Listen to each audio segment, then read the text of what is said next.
Here we are again, Glyn. Yes, indeed, David. We're here again. Yeah. We were here Where before. is that? We're here again. We're back, right now. yeah. Back. Yeah. Badder than ever. This is another episode of the More Than Mostly Comedy podcast. It is, yes. It's very exciting to be here again. Yeah. Certainly is. And this one, we were interviewing the lovely Anna Morris, who is genuinely very nice and really lovely chat again. I mean, they've all been nice, haven't they, really? It's been a really positive thing. It has indeed. And this one was it was quite a liberating chat, I thought. And maybe that's... Did you have a sexual experience? Yeah, it does. Maybe I don't liberating is the right word. Maybe it's a bit over the top. It was very inspiring chat, I found personally.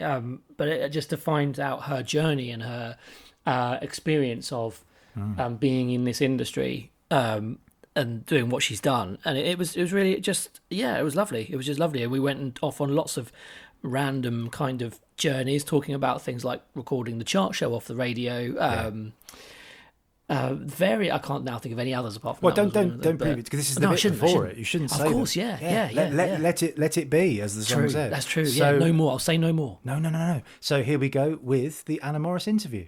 So we are here, but not really here because it's a Zoom thing, with Anna Morris. Hello, Anna. How are you doing? I'm all right.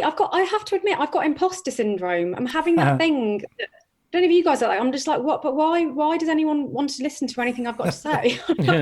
We have that all the time. I'm really boring. Sorry, that's not a good start. But I suddenly got a bit nervous. And I was like, oh no, I don't know if I've got anything exciting to say. But I'll try. No, it's just, I think, we were born with imposter syndrome. So, But the thing is, we are actually imposters.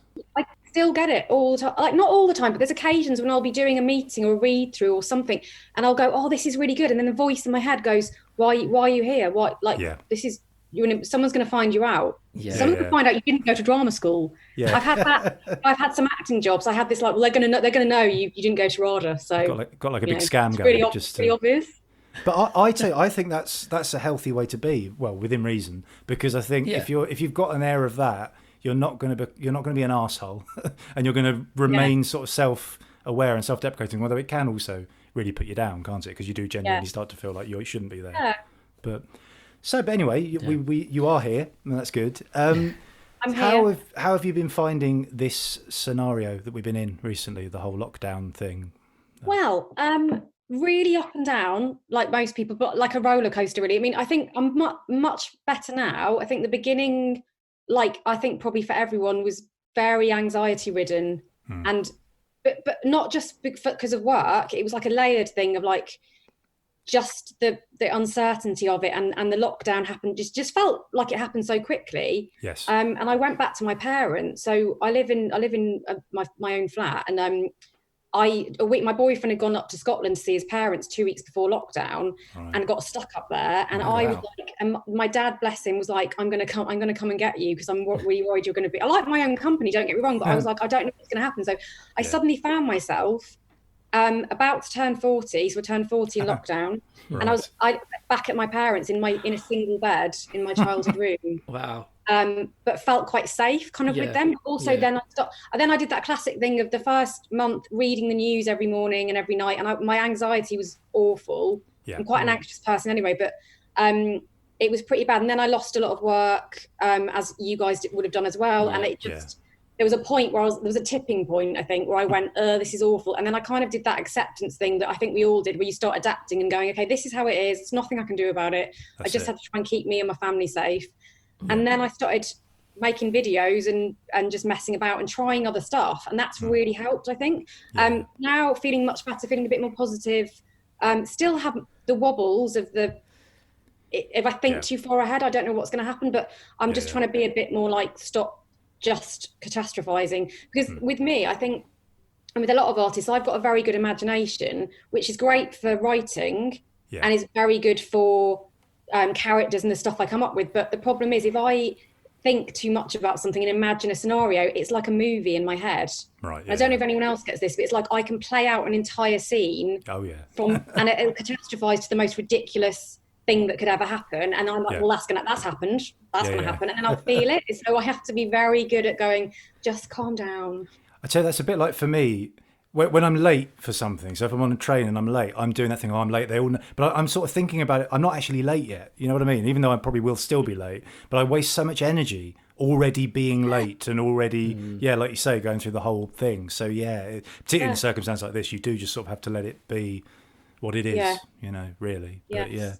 But Did you I mean, I have to say that what you have done during lockdown, I mean, the videos that you've put out, the ones that were on Twitter, the recent ones, I mean, did you find those a kind of good release of everything you were feeling? They're fantastic. You've got the one you did at the beginning was about the smug lockdown, which I think is just genius. That honestly that came from me just genuinely being cross with myself, feeling guilty. I think a lot of us probably had guilt of like going, well, I'm not working.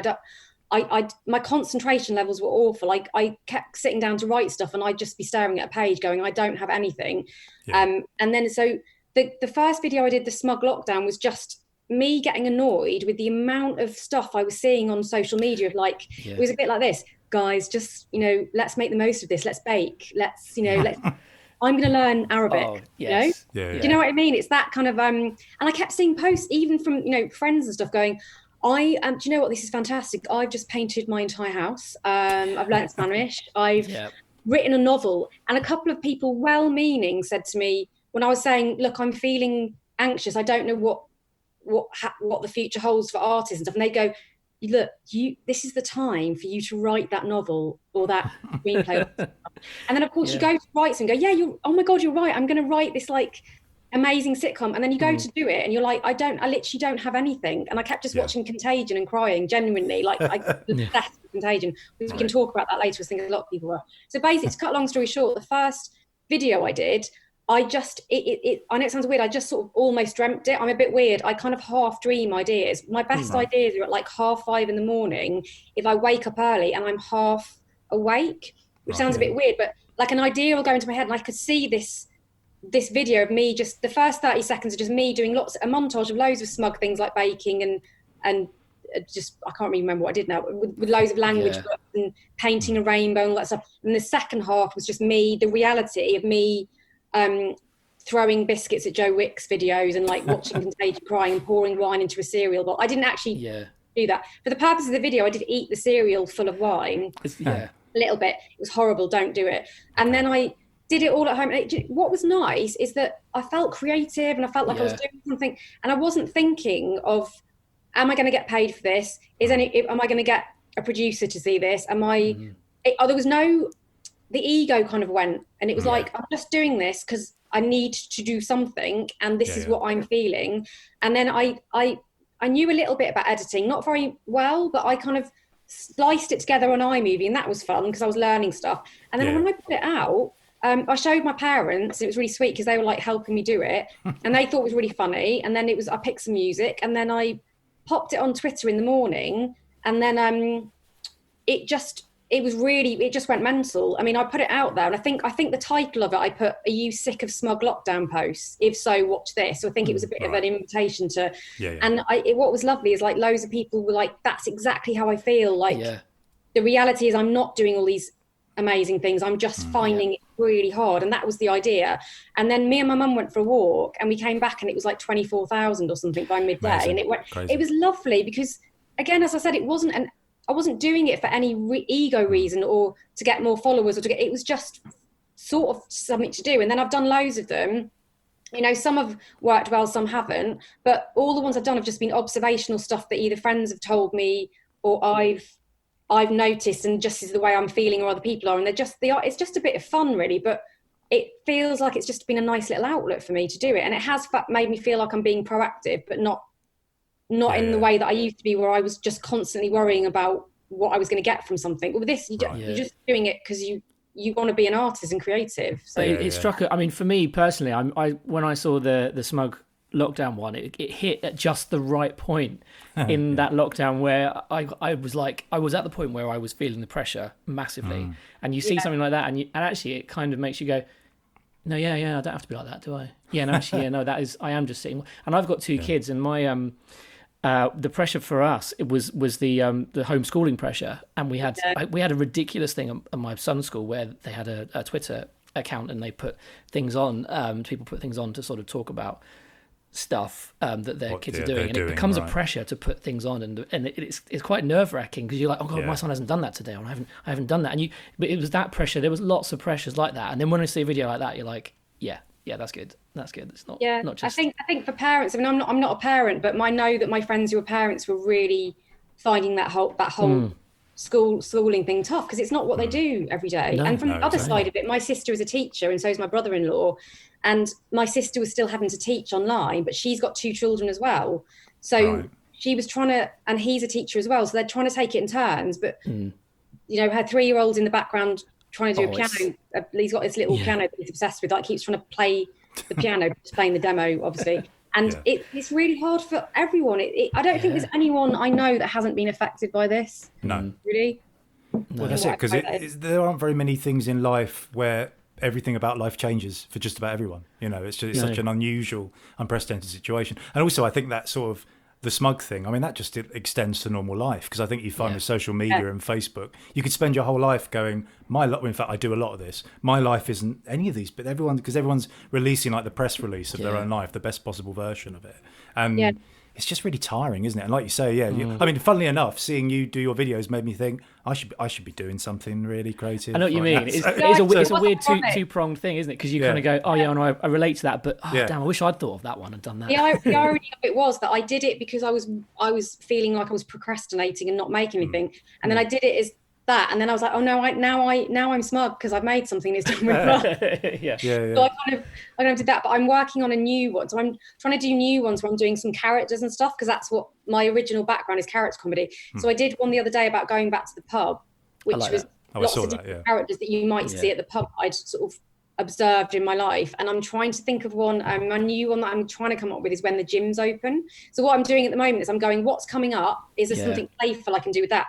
So I'm thinking about when the gym's open, and I'm thinking about the kind of, when I've gone to the gym and the kind of people you see at the gym, and I'm kind of working on that at the moment. Like I've been to several gyms, I've moved around quite a lot, and there's always certain characters in there that do my head in. Like there's always a guy going like that place, and it's really intimidating, but there's always like, I've tried to do some of the classes, but there's often like a really shouty boot camp teacher with a headset, and even if the headset work, they're shouting. And I had this, because this guy was like just going through all the horrible misogynist names for female body parts, like, come on ladies, get your bingo, let's get those bingo wings, those muffin chops. Honestly, like, so I'm trying, that's my next thing at the moment. I'm trying to think of like those little characters. That's my new obsession. It's just the little characters. How do you tend to write stuff normally? I mean, do you? I know you've sort of been involved in like collaborative things, but do you tend to write on your own? And how do you? Is it different to like how you're approaching these videos now, or is it sort of? Well, originally I did live character stuff like shows and gigs, and it's a process that's changed over the years. Like when I first started doing that, I was obsessed with scripting everything, and I was obsessed. Like I was like, everything has to be scripted, and if I do a gig, it has to be exact, stick to the words and it just meant that I was going to do gigs as characters and do it just not giving myself the freedom to play with it and not trusting myself to be funny off script.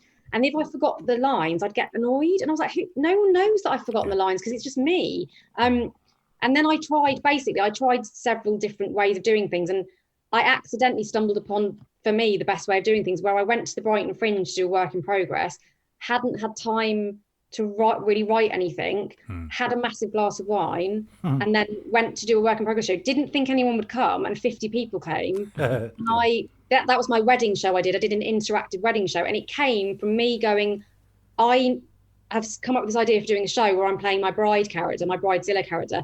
I haven't had time to write this, so what I'm going to do is write an order of service in bullet points of like what would happen at a wedding, and I'm just going to have to play with ideas.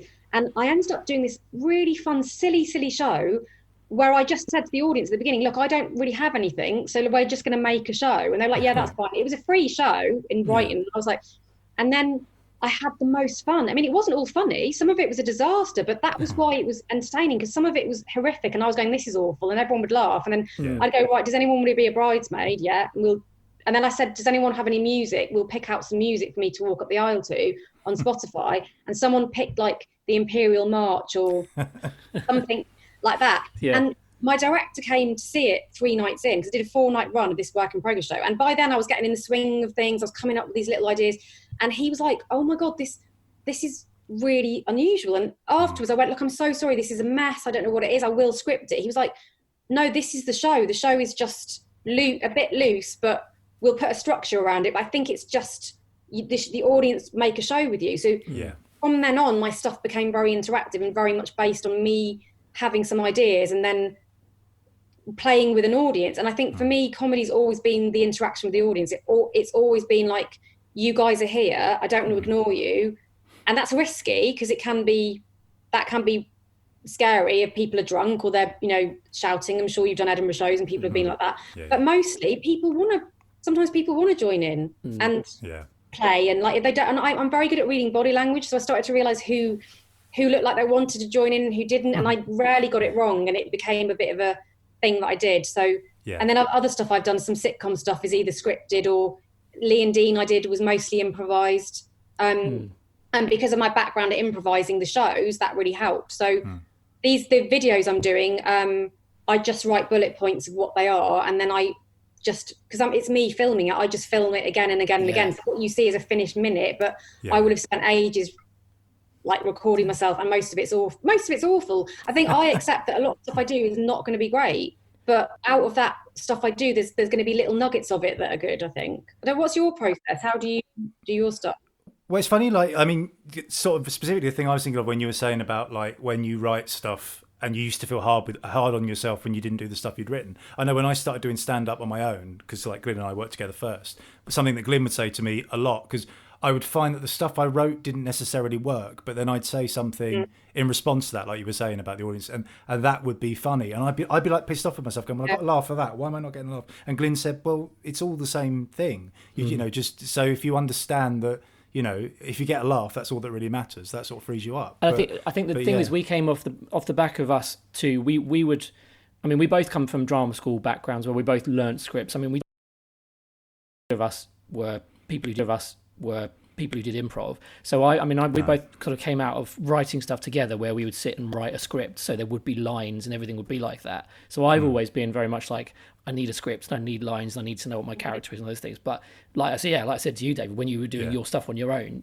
the funniest bits were the sort of natural, off the cuff in between. Not saying that everything else was rubbish, but just it had that some of that stuff got really good reaction where you just off the cuff thought of something. Which is great. Freeing up your own mind, isn't it, to allow yourself to sort of do that. Which is nerve-wracking. I mean, I was going to say to you, Anna, when you did it the first time, when you first did that Bridezilla show, was that nerve-wracking, or were you kind of using the character was a kind of really good thing to hide behind? I'm always nervous pretty much 90% of the time. I mean, I'm better at managing the nerves. But yes, I play a lot of high status characters, and that really helps. Of course, if I'm hiding behind the character, it almost gives you license to be more confident. And when I'm me, as I said, I had imposter syndrome even doing this. Like, I'm a bit nervous and I'm a bit stumbly and I stutter. But when I'm Georgina, immediately I'm like that, and I'm just pipe down. If an audience member's like being a bit naughty, I'm just pipe down and face the wall, okay? Yeah. So I feel safe, and the audience almost like, because they feel like I'm in charge, like they're like naughty school children. So the show became chaotic because people would start on purpose being silly because they felt like I was a school teacher. Yeah. So definitely I get nervous, but I think part of the reason that I started interacting was a little thing that when I started gigging, so when you're gigging and you have the lights on and you can't see the audience, which is most comedy clubs, they put the lights on you and you can't see at all. So I realised that I was really freaking out. So I'm completely deaf in my left ear. I only have one ear that works, and it's a very strange thing because I have no directional sound. So when I started gigging, and I was about 29, 30 when I started gigging, so I came to it sort of later than a lot of people do. And I found that when I was doing these gigs, if I heard a noise or someone in the audience said something, not heckles, but like tried to join in, I would panic because I'd go like, I don't know where that's come from. Yeah. And so I went to a gig, said, could you put the house lights on a bit? And obviously that's a bit scary because you can see people. But as soon as I did that, I was like, oh, now I feel like I'm more in control. I can see people. If someone makes a noise, I can see where it's coming from. And then my shows basically came from me then just by habit and doing my own shows, controlling the lighting, going, right, house lights on, house lights higher. I started chatting to people because I felt like they were in front of me and I wanted to. Yeah. And for me, it's a control thing, I think. I think for me, it's like a way of me taking control of my hearing problem and going, I can see you. And sometimes in shows, someone shouts something out and I go, I don't know where that's come from. And I go, I'm half deaf, and go, people think it's a joke. It's not. But that's been a big part of my journey. And I also partly think that I'm good at characters, because when I was a kid, I had to really listen. And when you really listen, you observe people's body language, lip reading. Like, you probably don't realize how much you're taking in voices, mannerisms, stuff like that. So I, from a very young age, was able to impersonate people or pick out things they were doing because I was observing. And I think a lot of people who are hard of hearing probably communicate a lot on other stuff that's not noise. Like, I found also with the lockdown, with masks on, it's really interesting. So I didn't think I could lip read. I probably can a little bit, but what I've realised for me, and I don't know if other people have found this, even if you're not hard of hearing, is when I haven't really, been out a lot on the trains or anything like that, but I went to the station the other day because I went to go and see a friend. It's the first time I'd gone to the station, and my ticket thing didn't work. It didn't load on the smart. Went up to the guy at the thing and he had a mask on, and as soon as that happened, I was like, what?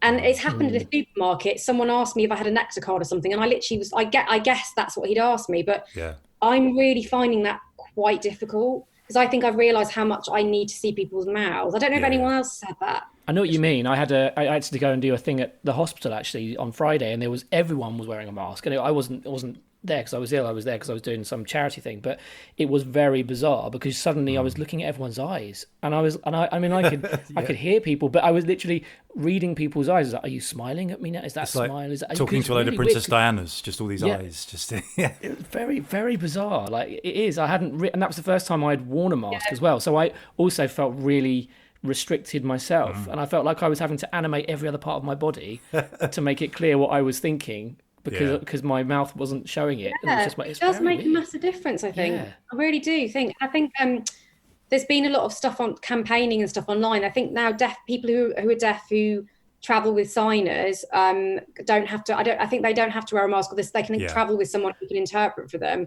But I know there's masks you can get clear ones as well. I think some people who've gone to hospital the staff have got clear ones if they can't hear. That's a good idea. So I've gone off on a bit of a tangent there, but I think that my hearing loss sort of maybe helped me be a comedian. I don't know. Yeah. I don't know. I just feel like it's probably helped with me observing people and stuff. I remember reading your article in The Guardian. I feel like it was an article you did for The Guardian last year, wasn't it? And I think it was around the time that you came and did Mostly Comedy, the show that we run. And I remember kind of thinking about it, and then I think you came just afterwards. But it's really interesting. And also I think it shows because I think your stuff's really, really subtle, like your videos. And what I really like about it is they're often really, really short, but you use every moment, but it's the things that aren't being said and it's the little reactions. So it definitely shows that you're sort of observant. I think also it's interesting doing videos instead of live stuff because you sort of put it out there and you don't know what the reaction's going to be. And at the moment, especially on Twitter and stuff, there's a lot of trolling and there's a lot of, and I have had some nasty-ish comments on some of them, people taking it really seriously or taking it literally. And I get upset because I'm like, I didn't mean to offend anyone. I was just like, I did a back to work one, which is one where I speak very quickly. And I imagine what it would be like to go back to work. And that was based on all my friends who work in full-time office jobs going, I really don't want to go back. I don't want to have to commute. I don't want to have to have a desk facing the wall. And there's people in my office who microwave fish. And I genuinely wrote it all down, did a video. That went really well. But I did get some comments going, well, and at the end of it, I've got a glass of wine and I'm doing it in a dressing gown in front of a laptop. And it's obviously like, that's not my job, but it was a silly kind of tongue in cheek. Oh, look at me working from home in a dressing gown with a glass of wine. And I did get some quite nasty, like people taking it seriously going, well, you're just sat there with your glass of wine, having a lovely time. I've had to work. And one person said, you should be ashamed of yourself. What? Seriously. Honestly. Yeah. And even those are just a few comments, but I do get nervous when I put stuff on Twitter. I don't know if you guys do, but I kind of avoid Twitter because I'm so scared of writing anything. Yeah. Yeah. Yeah. The video's safe in some ways, but I do get scared that I'm going to do something that's going to be really, I didn't even realise was offensive. But I think it's all about trusting your judgment, but also I think, really, if the intention is sound, some people are going to be looking to be pissed off, or they don't even really understand it's comedy, or so you're always going to have those sort of people. But if the intention isn't like to be offensive, then I don't think you're going to be. But yeah, it's the thing about not overthinking it, isn't it? Really, because if you do that, you never do anything really. I think with videos as well, like it's interesting. But I started my career doing gigs, like just the little gigs in rooms above pubs with it, and I was in a double act, and we did sketches. We just did little sketches. I had a full-time office job, and it was like a bit of.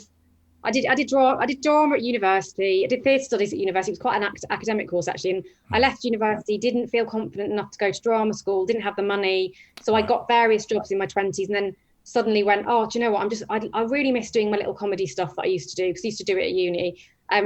So I started doing the little gigs in rooms above pubs, and then they started going quite well.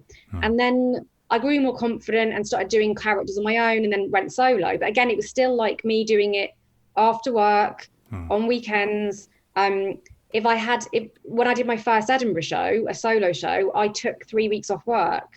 I saved up all my holiday and took it all in one go, which was crazy because I got really tired and ill. Talking about the videos, the way I got an agent, so I think I tried to invite agents to gigs, and okay, sometimes you get a reply and they go, yeah, we'll come to a gig, and obviously they just don't. I don't know if they want to go after work and sit in a pub and wait for you to come on. And I thought, well, this is just not working. And then I thought, well, I'll invite them to my Edinburgh show, but I did the free Fringe. I couldn't afford to do a big show, and no one was really interested. So I was like, fine. And then a month before Edinburgh, I made a little series of videos, which is the Bridezilla character I talked about, Georgina's wedding vlogs. And that was done at a very a friend of mine made them for me. We sort of improvised them and had loads of fun doing them. And he did it in my lounge. And I put the first one out the morning. I went to work in the morning, put it out before I got to work, and said, is this Britain's worst bride, was my little tag. And I think I put it on YouTube, and I shared it on Facebook and stuff. And basically that day was insane. So I went into a meeting at 10 o'clock and came out of the meeting and had loads of missed calls and texts going, this video you've got is going viral. And I was like, what? They're like, people think it's real. So some people thought it was a joke, and some people like, who the hell is this woman? Who do you think she is? Because she's really patronising and awful. That's perfect. Long story short, that all went crazy, and it was amazing. And then obviously I had one coming out a week, and then a week before Edinburgh, I can't remember when it was, my sister, who is I love to bits, who's a legend and amazing. She messaged me in the first week of Edinburgh saying, I've done something and I think you're going to be really cross with me. And I was like, oh my God, what has she done? She said, she was on holiday, and she said, I had a couple of glasses of wine and I sent your video to an agent. And I was like, sorry, what? And she sent it to a really, really good agent. She basically looked up Miranda Hart's agent, because she decided that just thought of Miranda Hart. Looked at Miranda Hart's agent, who was also David Walliams and Matt Lucas's agent, and Graham Norton's agent. She basically, my sister just found an email address, like saying info at whatever. She put the YouTube link in the subject matter, and then she put, hi, my name's Kate, this is my sister Anna. I've still got the email somewhere. I think she's really funny. She did this video, it did really well. She's doing a show in Edinburgh. You should come and see it. Kate, that was it. And then so she told me, and I went, oh, I said, why have you done that? I was like, that's really embarrassing. They're going to think, they're not going to come. So I got really upset. I was like, oh, that's really embarrassing. And then she went, okay, well, they want to come to your show. They really like the video. And I was like, what? So she forwarded me an email from an assistant going, this has gone around the office. We love it. It's great. Is she represented? And then the rest is history. It was crazy. Then they came to see my show. Then two other agents came to see my show, because they found out that agent had come. Right. And it's a really weird thing with Edinburgh. They were like, well, we need to be the first to sign her.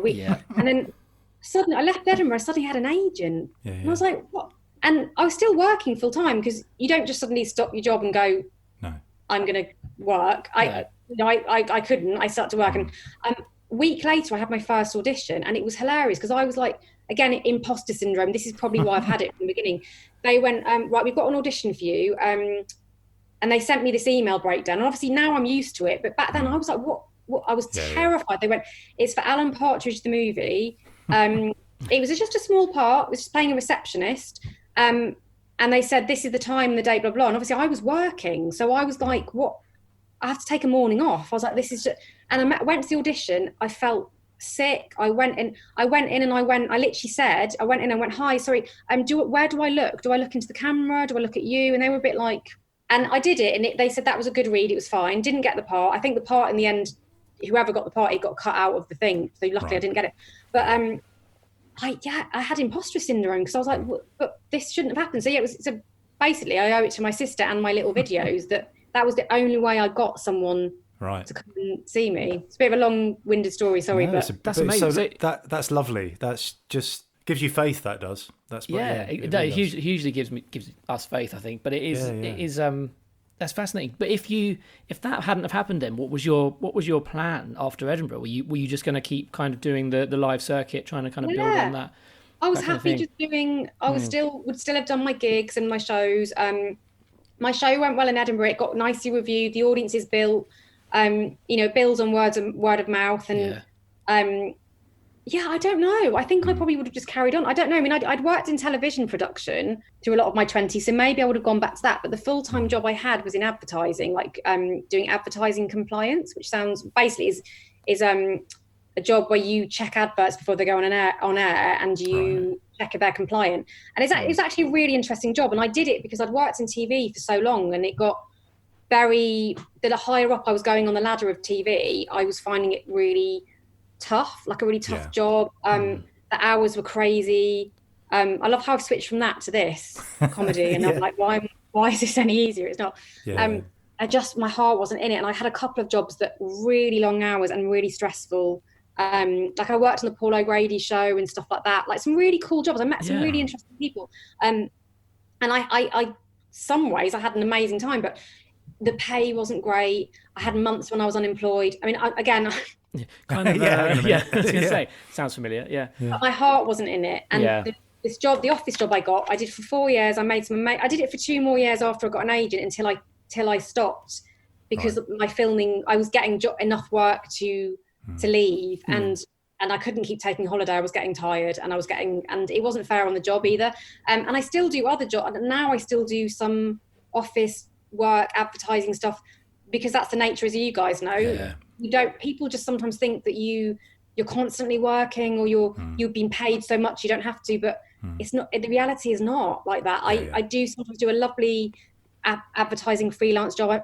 I meet lovely people and I do it, and then I do a bit of filming, and I do, you guys know, it's the reality is that you do about 3 or 4 things, and I still do that. I'm really glad I have that, but I love that I can still do my little bits and pieces when I can. And I think it's really nice. It's a bit like what you were saying about the videos you've done recently. Sometimes the thing you don't intend to do, or like your sister stepping in, is the thing that made it happen. So but that's so I don't know if you guys find, but I find if I overthink things and over script and over analyze, it never does as well. And when I do a random, always for me, if I do a random idea or just a throwaway thing, it seems to become something. So, for example, I'm doing a Radio 4 stand-up special, which I'm going to record next year. Now, that came about because I emailed Sinead, who's the head of Radio 4 Comedy. She's a lovely lady. And I said, have you got a chance for a coffee? I want to pitch you a few characters. And then with Radio 4, you pitch through a production company, and it sort of goes that way. But she was lovely. She said, pop in for a coffee. So I popped in for coffee, and I went in with a notebook going, these are my characters. I'm going to say to her, look, if I apply for next time, what about this idea, these sketches and these characters? And I'd already had a rejection for a character thing I'd done. And basically with that one, I had a coffee, got a bit hyper, had a rant about some stuff I was going through that was quite personal, but like a bit of a rant about my life. And she was laughing those because I was sort of making it funny without realising. I went, sorry, anyway, characters. And she went, no, hang on. What you're talking about is really funny. She said, I know it's not funny because it's hard subject, but there's something in that. And she went, that's your show. I want that as a pitch show. She put me in touch with the producer, and suddenly I was like coming up with a show that I was like, God, really? What? And then so now I've got this, I now have a show, which is terrifying because it's like a stand-up type show, and that's not my thing, but it's quite personal what I'm talking about. But that just seems to have come sort of from a rant. Yeah. Is that a character thing then, or is that you? No, it's just me. So that's you being. It was me saying to her, wow, these are loads of things that are happening and I'm struggling. Yeah. So when you present it, you're going to be presenting it as yourself then, doing. Yeah. Wow. So that is very different. Honest and being quite like and talking about stuff that's tricky. So basically, it's called Kid Life Crisis, and it's about me turning 40 and not being sure about having kids and not being sure if I can and all that kind of thing. And the kid life crisis bit came from me having this little rant and saying to her, do you know what? I think I'm having a bit of a kid life crisis. I don't know what to do. And she was like, that's your title. Yeah. And that came from, again, just going, so I think sometimes, less is more. Yeah. Do you find that material? Yeah, well, it's connecting with that bit of your brain. I mean, like, I trust the going for the difficult stuff because I wrote a show about depression and I'd never talked about it really publicly at all. And it ended up, the first preview that I properly did it was at our own club because I cancelled Brighton shows or whatever. And I did a thing at the beginning about, because I'd go to the mental health unit at the Lister Hospital and you'd be waiting to go in and the radio would be on and it'd be like songs like All By Myself and things like that. And just like, and so I just did a thing and it's just like me reading a magazine, hearing this song and going, oh Christ. But it I don't know, it worked for me more than anything I'd ever really done before, and it was that thing. Really? I just tried. So I completely agree with you. Sometimes, and it's sometimes slightly left of centre, but if it's real, I think if it's real and if you feel passionate about it in some way, so like you're saying, if it's like you were having a rant, it sort of makes sense that follows. I think it's certainly for us as a double act when we started our comedy club. We started a comedy club because we came back from an Edinburgh festival experience where we'd put everything into it, everything, and really written a script and written a comedy play that was a mixed experience, if I'm honest. But we came back from that and went, well, what do we do now? And a friend of ours said, why don't you start a comedy club in Hitchin because you could do with something different. And we had about one sketch, and we did that one sketch on the first night, and then went, well, what the hell do we do now? And then it was just it came out of like little ideas where we were just kind of, remember that thing that happened the other day? Oh, that was funny. Remember we had that? And we ended up doing this thing with the projector where we project stuff onto a projector and talk about those things. And that became... And that was purely because there was a projector in the room. Because so we went, in the room. Well... We go, why don't we show that stuff that on the screen because then they could see it better. And then it was weird. And then some of the best stuff that we wrote was right in those early days where it was just a quick idea and went, oh, what about that? Or we could talk about that a bit more. And what about if we turn that into a song or we turn that into a ridiculous routine? But that was the best stuff where I think...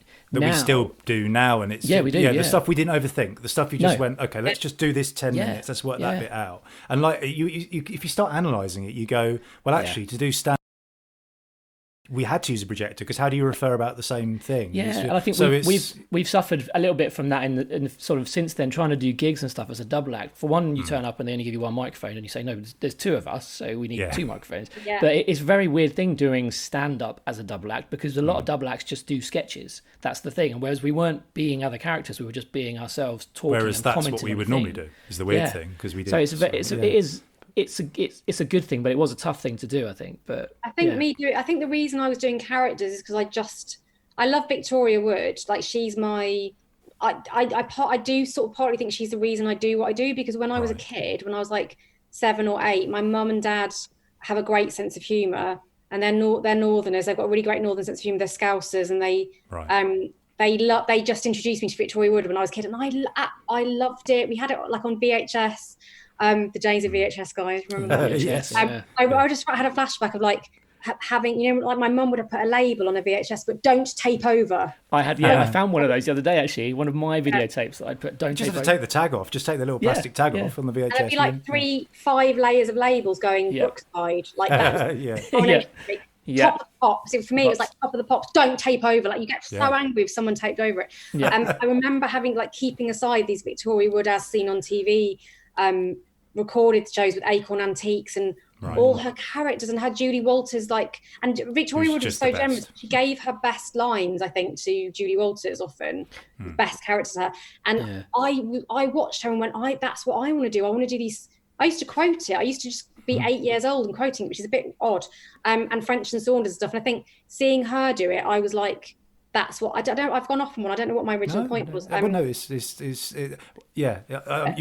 preaching to the converted because us as kids, we were doing this. I used to record Alan Partridge, but with a tape recorder, just record it and the thing when they did an ABBA medley, and I'd learnt that inside out. And it's just, Yeah, it's funny, isn't it? And in a world where it wasn't so easy to access these things, so that's why you have the do not tape over. It's like, well, it's only on at that time, so you've got to.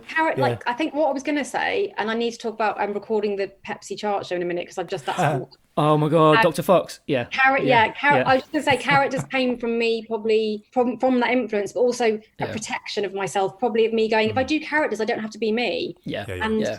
And probably what you were saying, David, about the depression stuff. I suffer from depression on and off. Like I manage it. It's something that I just live with. But I think for me, like doing characters meant I didn't have to.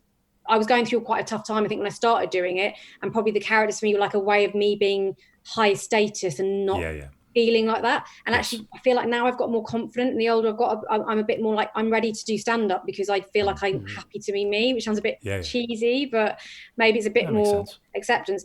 Pepsi chart show, I was going to say. Me and my sister were laughing about this the other day, saying we used to be obsessed. We'd listen to the Pepsi chart show with Dr. Fox, and we'd be ready to press record.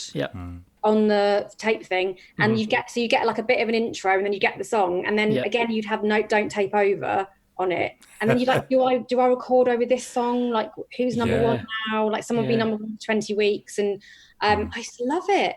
It was very, I can remember playing for some reason I remember for a long time 74, 75 by the Connells was in the charts for a while. And I really liked it. I don't know why, because it's a really dull song, but it was and I remember I kept kind of going, do I record over this version because there's a bit more talking on this one, or do I wait till the next, because they might do less talking next time, so maybe it's good I have a couple of versions of it, because they did I remember I used to get, me and Kate, my sister, used to get like Smash Hits magazine. And Top of the Pops. I don't know if it was Top of the Pops magazine, but it was Smash. Fast Forward. Fast Forward was the one. I had Fast Forward delivered. Lyrics out. We'd be obsessed with lyrics. We used to cut the lyrics out, so we'd have the lyrics there and sing along to it. Whereas I would do the stopping the record. You used to do like recording it and then pausing it and writing them down and then play. And that's what I used to do. I did that. I did that. And it's just like, and now I'm going to sound really old, but like now I've got my Spotify on and I'm flicking through and I'm like, oh, remember when you had to forward the tape? Do you remember you used to forward the tape and flip it over? And then play the other stuff. And you think, how did you ever find a song on a tape? Like, I can't remember like how I used to. Must spend ages fast forwarding through stuff, and you'd know the points in the tape where you'd go, no, we're nearly there. No, I'm nearly there. I'm nearly at that point. Yeah, it's weird, isn't it? Like, we used to go on family holidays to like France and stuff. And my dad used to drive. We used to get the ferry and then he'd drive through France, and we always had, like, me and Kate like really remember these, like, you know, there's like Now 8 or Now That's What I Call Music or Hits tape. Yeah, we had those. Yeah, Hits tape 8. For some reason we only had like 2 tapes in the car, always, and we'd play them again and again and again. And the other day, like, a song came on the radio, and I got this really lovely feeling that I was driving, not me driving because I was obviously 6, that wouldn't work. That would be dangerous. We were driving through France and the song was on, and then I suddenly expected like a song, I can't think, like a Bangles song, for example, to come on afterwards, because I was like, oh, then that, and I would know this song would finish and then the next song would come on, and then I googled it to see if I could find it. I was like, do they have it on Spotify? No, because you remember those distinct, like, the order of the songs. Absolutely. And, like, for me, very specifically, and this is sort of a slightly later song, but I remember the song The Day We Caught the Train by Ocean Colour Scene, and it was like a really good summer, and I was on a holiday, and that was like the song of that summer. And if I hear it now, it's just like, straight back to being a kid again. It's just it's like festivals. Like I went to Glastonbury '97. Right. And I'm so happy I did that, because I didn't really ever go. I didn't go to Glastonbury again. I was 17 years old. I had blue hair. I had lots of piercings, and I went with a couple of friends, and it was very, very, very muddy, but it was the year that Radiohead headlined and The Prodigy headlined, and it was all the indie bands, like Ocean Colour Scene, Reef, Beck, Ash, like all my friends. And I just had this such happy memory of just being very muddy in a field with blue hair with these 2 girls, and just like covered in mud and not caring and staying up all night. And now, like, I went camping on the weekend and I just was like, too posh to pitch. That's my new phrase. That's it. I think I missed that. Airbed. Have an airbed. I was in the tent by 11. I stopped drinking by 8 because I didn't want to be hungover. And I was like, oh, how times have changed to those days.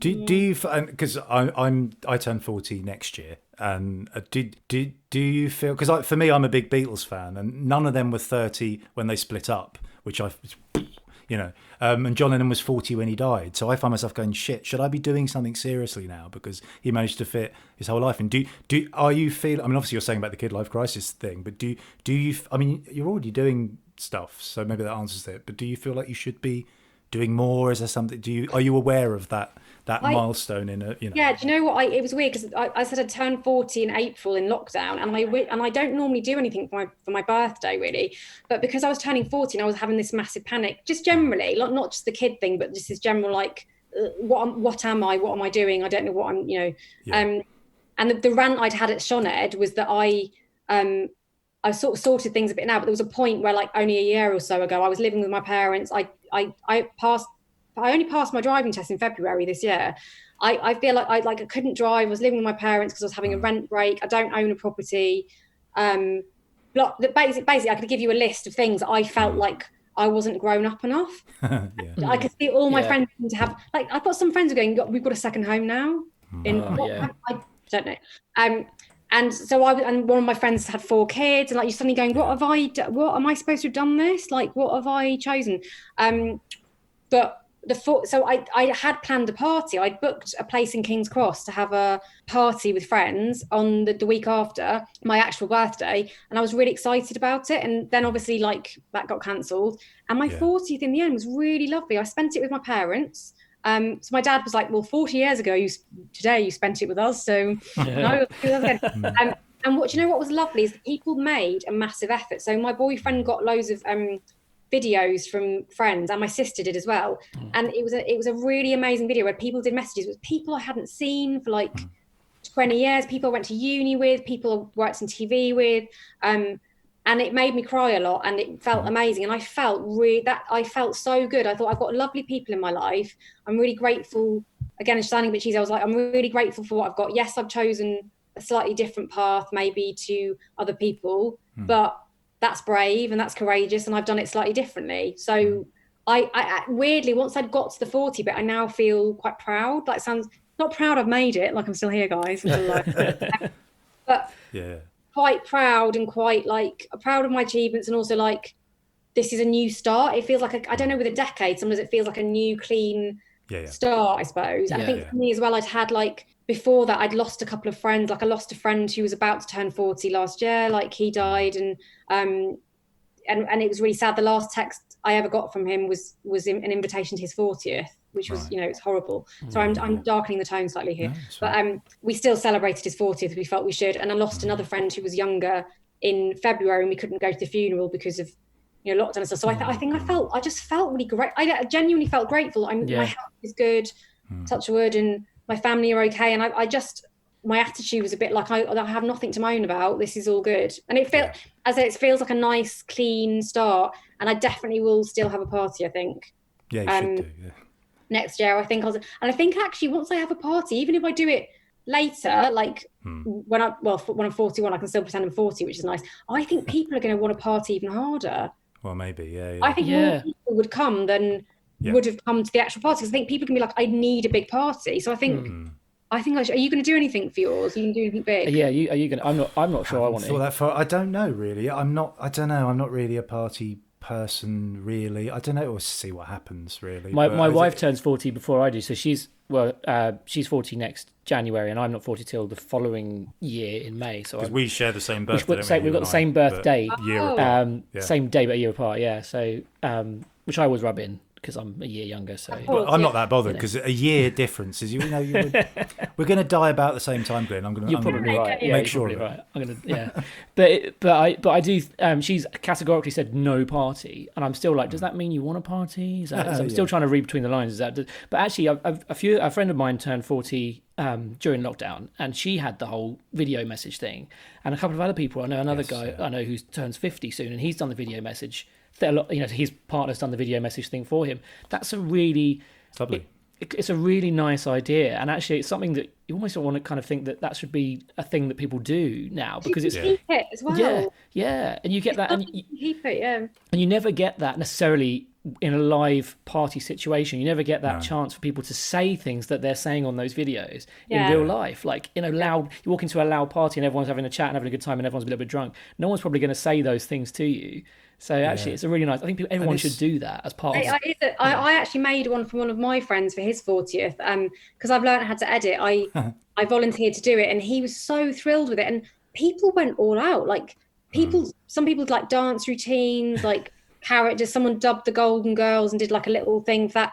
And it was so much fun to edit, and it was really lovely. And his parents did a lovely message that made me cry, and like it was so. And he just loved it. He absolutely loved it, and that was my present to him. I was like, well, I've got no money, so you can just have a video. But he like, that's such a lovely gift. But also, I think in life you take people for granted in normality. So at a party, again, you're not really thinking about celebrating the person. It's really nice to have at least, again, like the funeral thing, isn't it? People realise afterwards, why did I not tell this person how I felt about them? So it's a really nice way. I think hopefully this situation will make us reframe things a little bit, even if it's just for a little while. I hope so, because I feel like at the moment it's a weird one, isn't it? Because it feels like it's sort of half getting back to normal, but I'm still a bit too scared to like properly go out and do stuff. I'm still feeling a bit like, I'm not sure.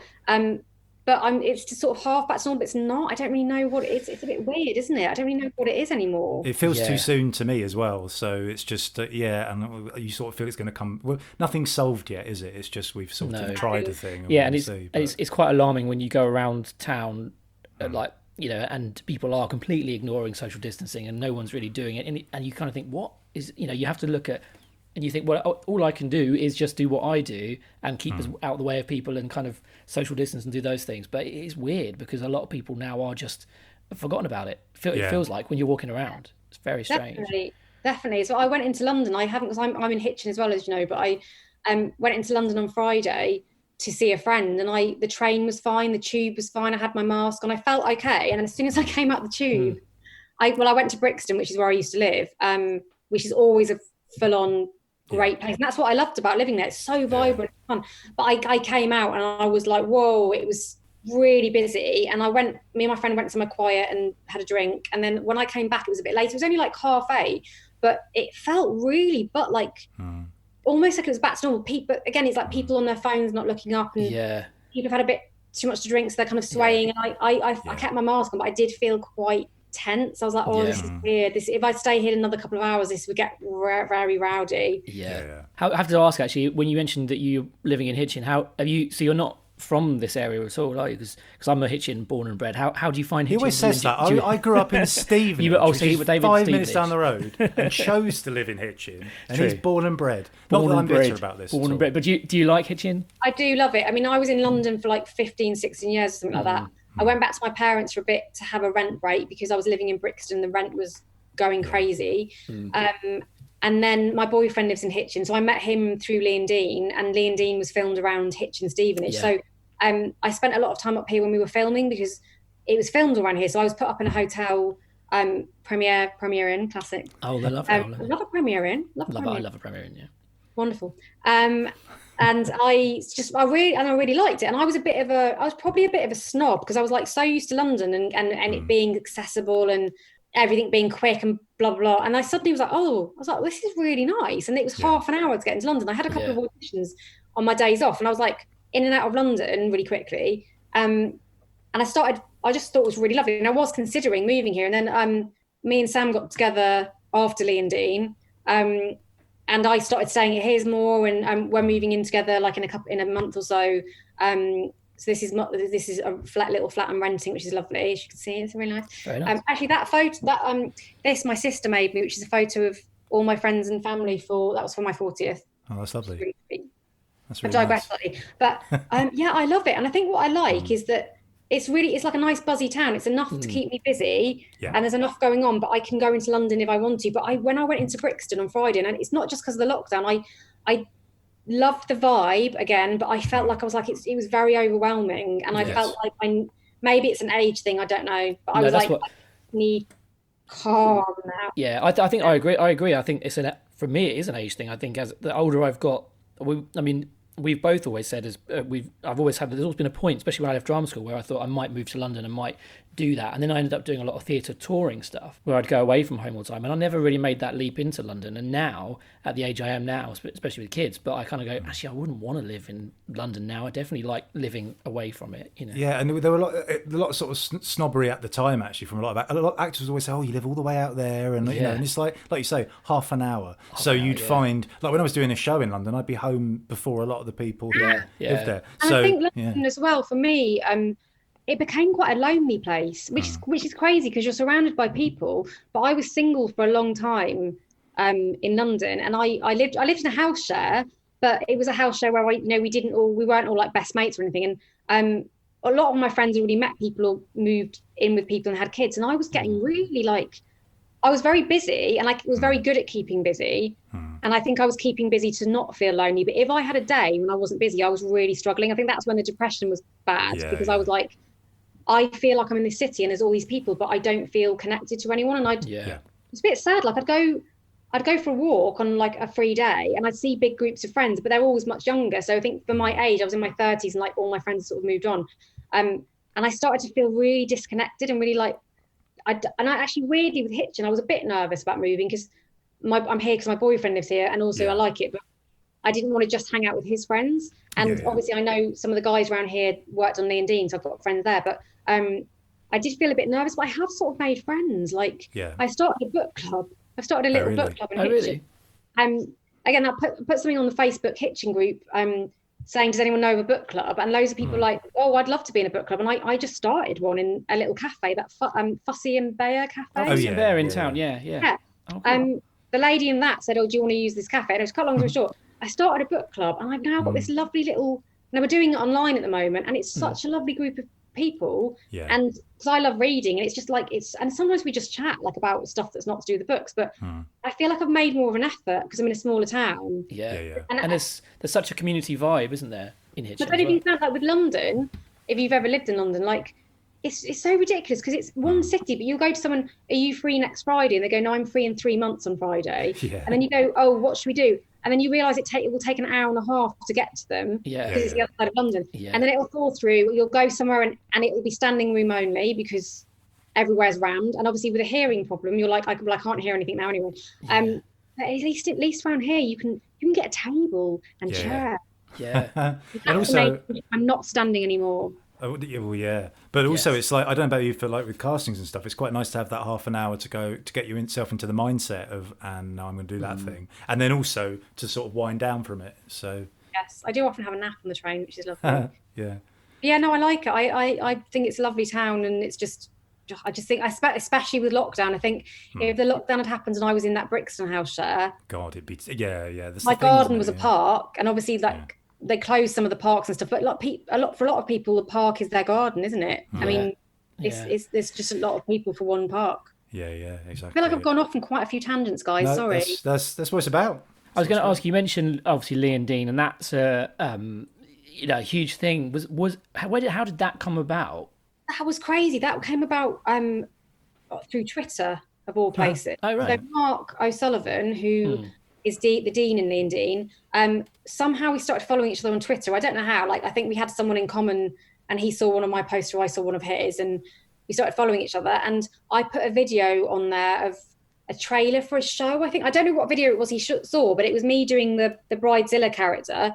And he direct messaged me and just said, hey, I just saw your video, and I'm just working on this taster tape for Channel 4 for this thing called D&D, and we're casting this character, and we just wondered if you want to have a chat to us about auditioning. So cut long story short, I had a nice chat with him, and he said, oh, do you want to come for an audition? It's very informal. He said, you can improvise the character. We're trying to, we like people to help create the characters.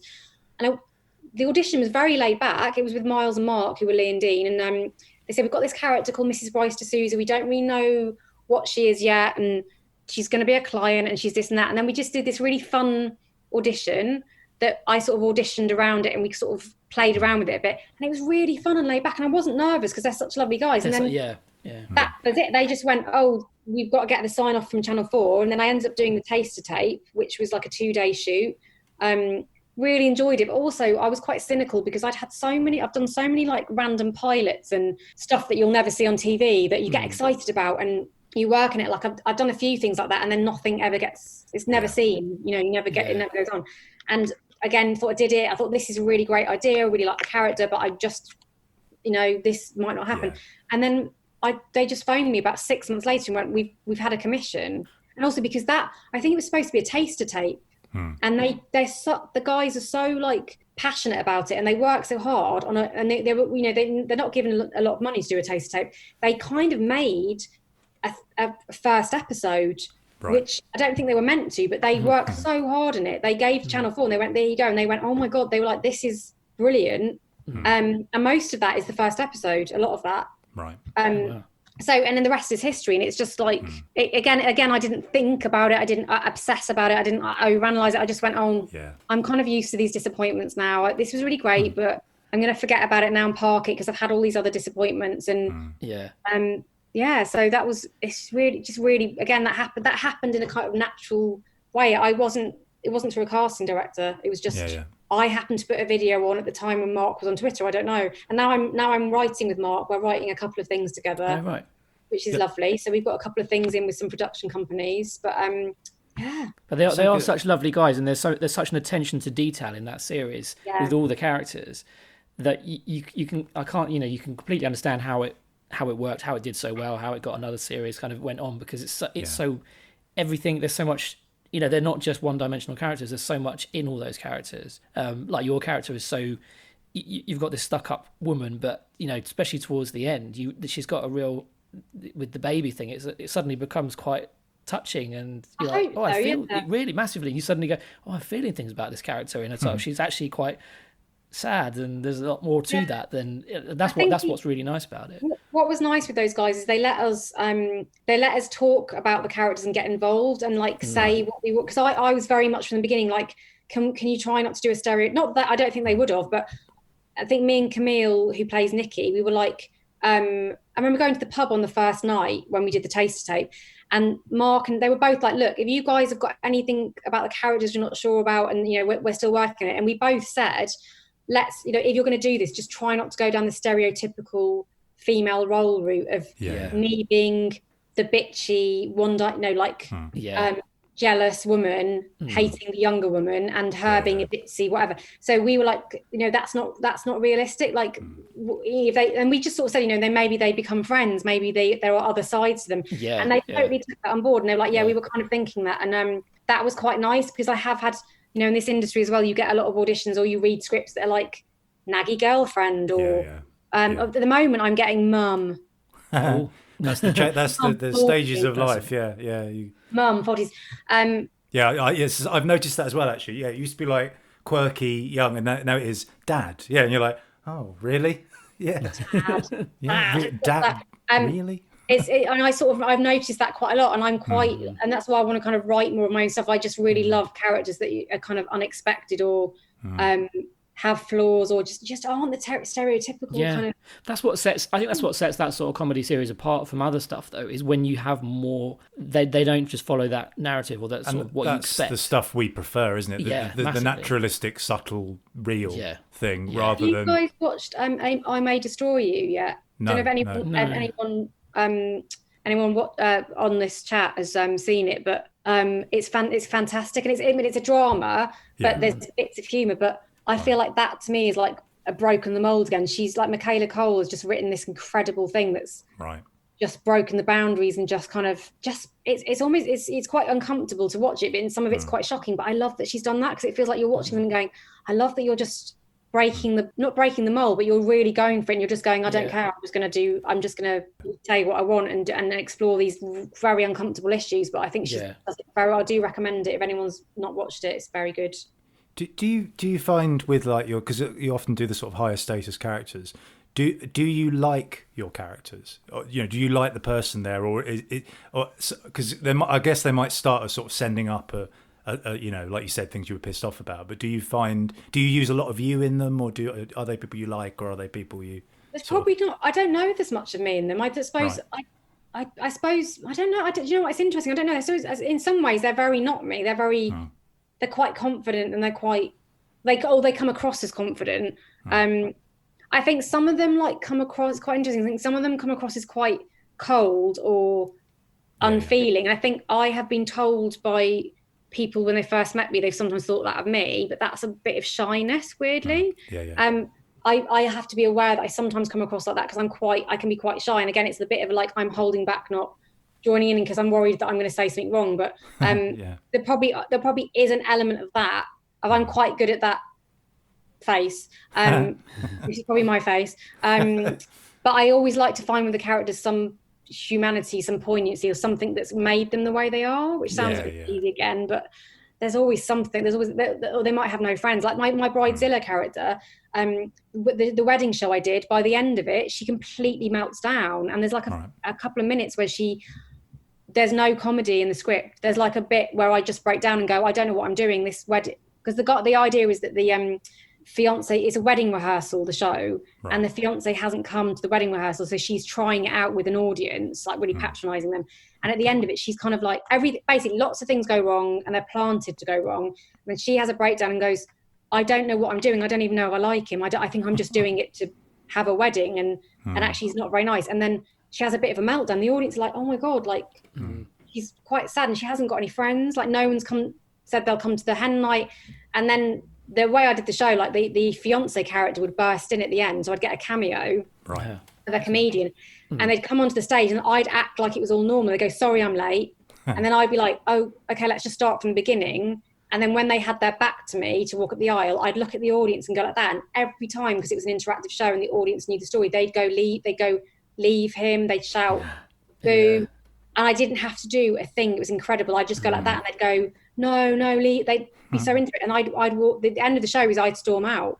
Right. No, I think that was the first year I did it. The second year I did it, I'd jilt the fiance and they would go. So I had a couple of comedians do the cameo, and then in Edinburgh, the second year I did it, when I did it in a massive venue because it had taken off, I got Marcus Brigstock did it.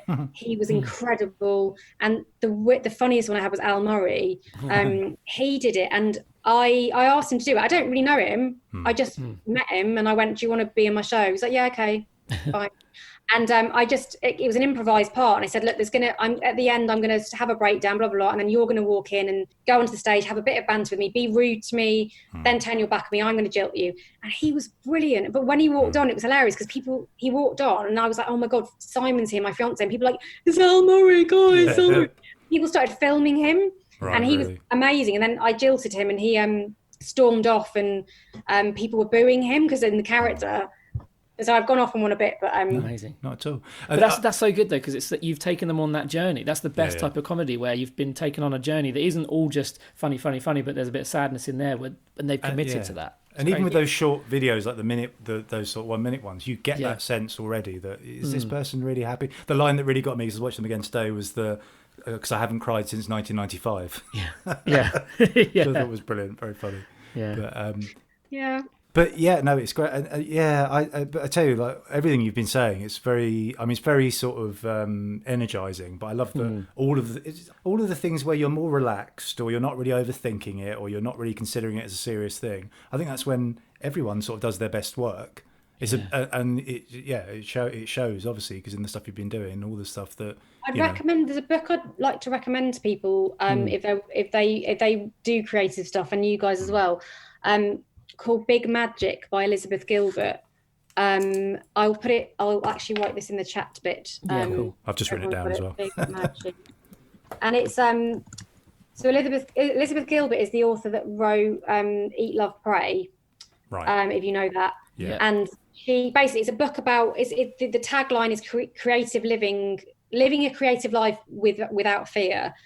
And it's a book that's all about being an artist in whatever way that is, and that's whether you are acting or writing, or you want to paint stuff or paint stuff and not show anyone, or just being creative. It doesn't mean like making a career out of it. It's just choosing to be creative.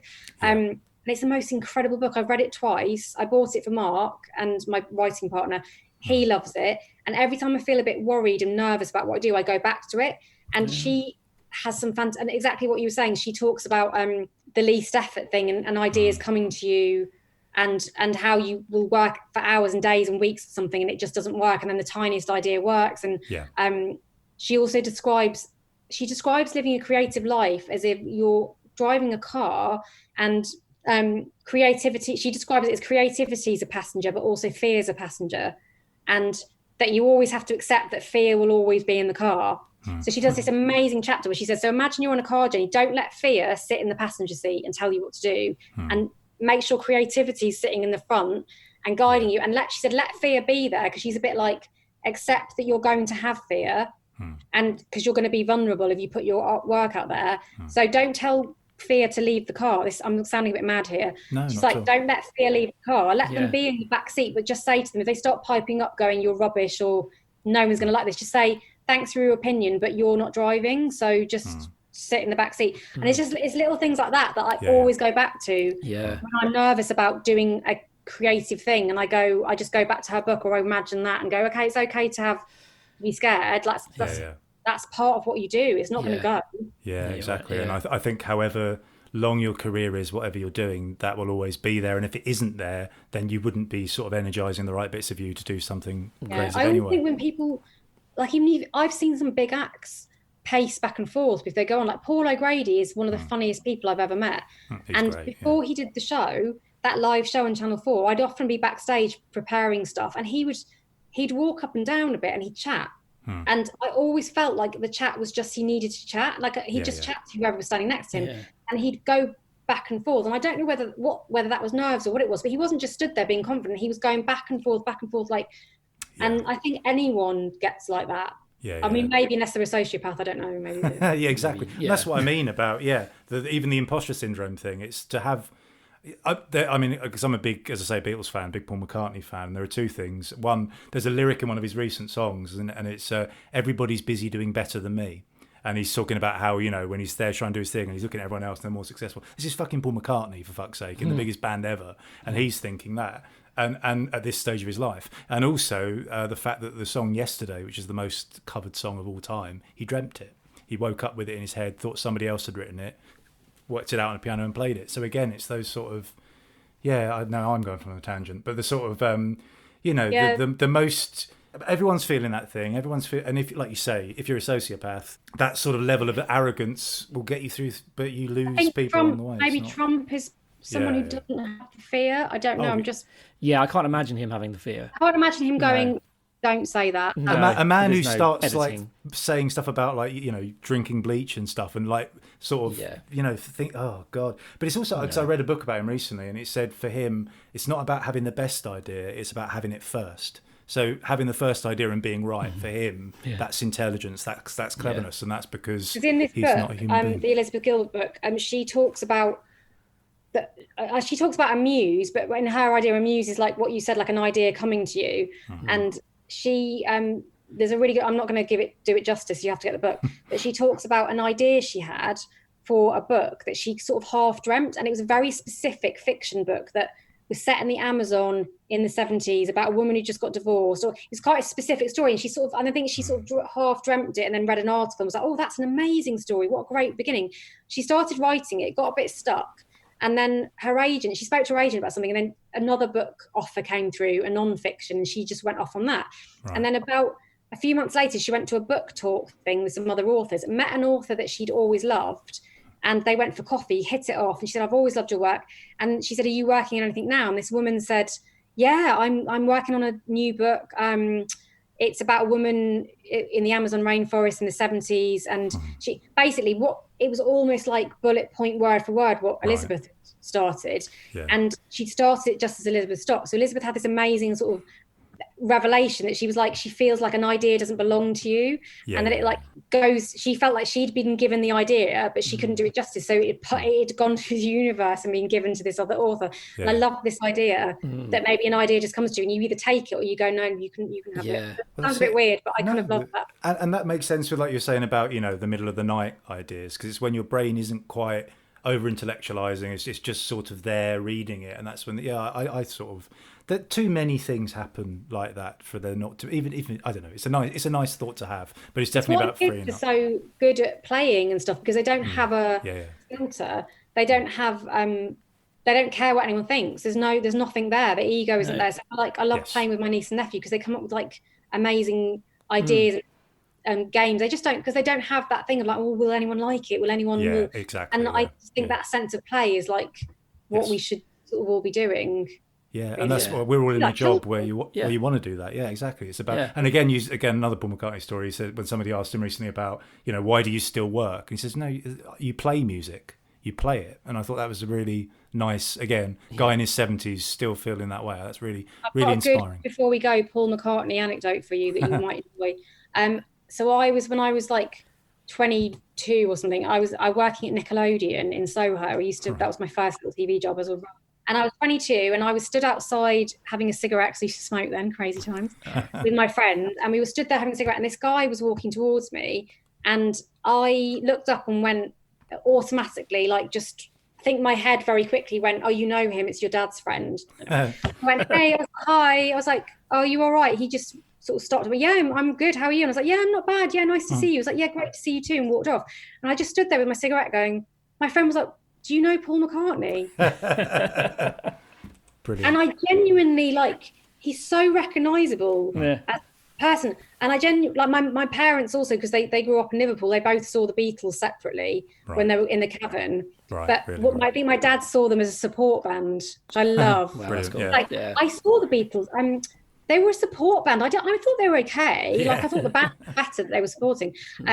But I saw him and my brain went, you've got to say hello because you know this guy. And he walked past and I was like, my friend was like, do you know him? I was like, no.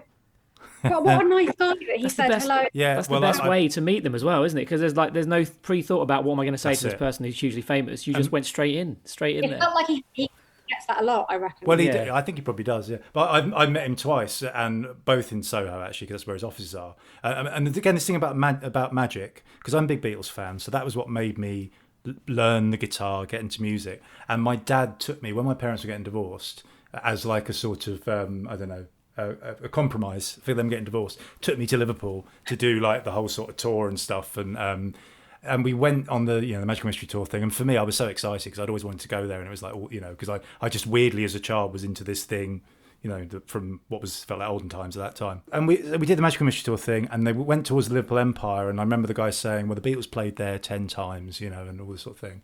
When I was 22, my second job, I played Paul McCartney in a show, and we went and we played the Liverpool Empire.